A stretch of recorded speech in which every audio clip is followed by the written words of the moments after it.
Prime minister का जो ये दौरा है, G7 को जो विजिट है, बहुत अहम है। इनकी पहली फॉरेन विजिट है ऑपरेशन सिंदूर के बाद। कई वर्ल्ड लीडर्स उत्सुक हो जानने को भारत की नई डॉक्ट्रिन जो अब हमारी हो गई है, टिट फॉर टैट प्लस, खास करके पाकिस्तान और आतंक को लेकर के। अमेरिका इजराइल के साथ ईरान की न्यूक्लियर फैसिलिटीज को बॉम्ब आउट कर दे।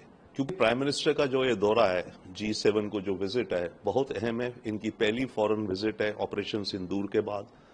हो सकता है कई वर्ल्ड लीडर्स उत्सुक हो जानने को भारत की नई डॉक्ट्रिन जो अब हमारी हो गई है, टिट फॉर टैट प्लस, खास करके पाकिस्तान और आतंक को लेकर के। अव्वल उसके अलावा दुनिया में इसमें बहुत इश्यूज हैं, एनर्जी की इश्यूज हैं, सप्लाई चेन्स की इश्यूज हैं। याद रखिए, G7 फंडामेंटली एक इकोनॉमिक फोरम था और है, परंतु वक्त के साथ अब G7 जियोपॉलिटिकल मामलों में भी आ गया है।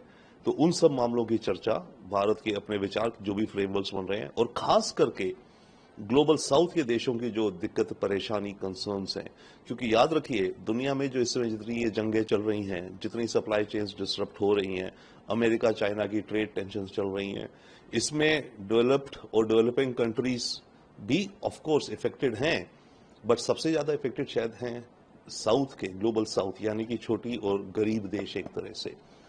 और उनकी आवाज और उनके कंसर्न्स हमें एब्सोल्युटली ग्लोबल टेबल पे रखने हैं, क्योंकि पूरी प्लैनेट की चिंता देखनी है। डेफिनेटली प्रेसिडेंट ट्रंप ने G7 की मीटिंग जल्दी वापस कर दी है। अब अटकलें ये लगाई जा रही, क्यों जल्दी वापस गए। अब प्रेसिडेंट मैक्रोन ने कह दिया कि ये शायद ईरान और इजराइल का जो सीज फायर होना है उसकी बातचीत के लिए गए हैं। ट्रंप कह रहे नहीं, मैं उससे भी कोई बड़ी बातचीत के लिए आया हूं वापस। अब उससे बड़ी क्या बातचीत हो सकती है मेरे नजरिए में, शायद एक डिसीजन। अब किस तरह वो डिसीजन जाएगा हम कह नहीं सकते, बट शायद ट्रंप को ये डिसीजन लेना पड़ रहा है जल्दी कि अमेरिका इजराइल के साथ ईरान की न्यूक्लियर फैसिलिटीज को बॉम्ब आउट कर दे।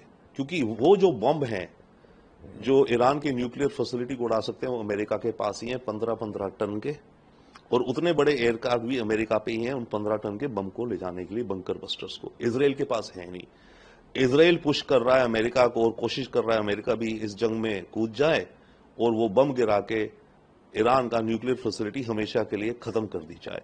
ये एक बहुत बड़ा डिसीजन है अमेरिका के लिए कि अगर युद्ध में उसे शामिल होना है कि नहीं। तो ये शायद हो सकता है एक बड़ा मुद्दा जिस कारण ट्रंप जल्दी वापस आए।